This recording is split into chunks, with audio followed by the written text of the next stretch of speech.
In a time not defined by our calendar but by the timeless expanse of human experience, there lived a man with two sons. The younger of the two, consumed by impatience and a longing for independence, asked his father for his share of the estate. The father, in his wisdom and love, divided his property between his sons.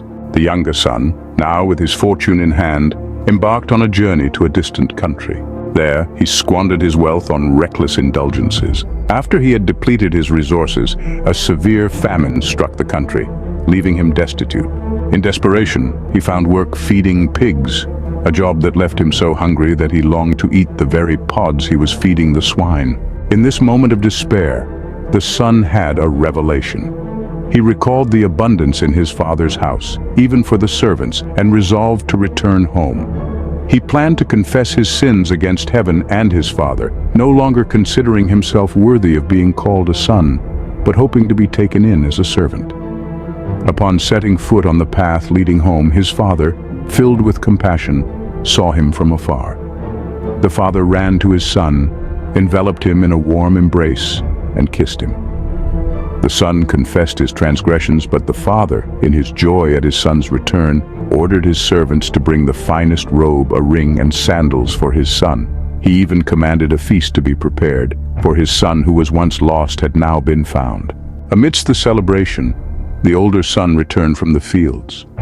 Confused by the sounds of merriment, he asked a servant about the cause of the festivities. The servant informed him that his brother had returned and their father had ordered a feast. This revelation stirred anger in the older son, who felt overlooked despite his years of dutiful service. The father, seeing his elder son's resentment, assured him that all he had was his. However, he also expressed the necessity of rejoicing, for his lost son had returned, symbolizing a rebirth, a redemption from his previous life of sin. And so we find ourselves pondering the depths of forgiveness and redemption. The father's boundless love and readiness to forgive serves as a poignant reminder that it is never too late to return home, to seek forgiveness, and to change our ways. The elder son's resentment, on the other hand, highlights the human struggle with accepting forgiveness when it is granted to others whom we perceive as less deserving. In the end, the parable of the lost son teaches us valuable lessons about unconditional love, the power of forgiveness, and the redemption that can be found in returning to our true home.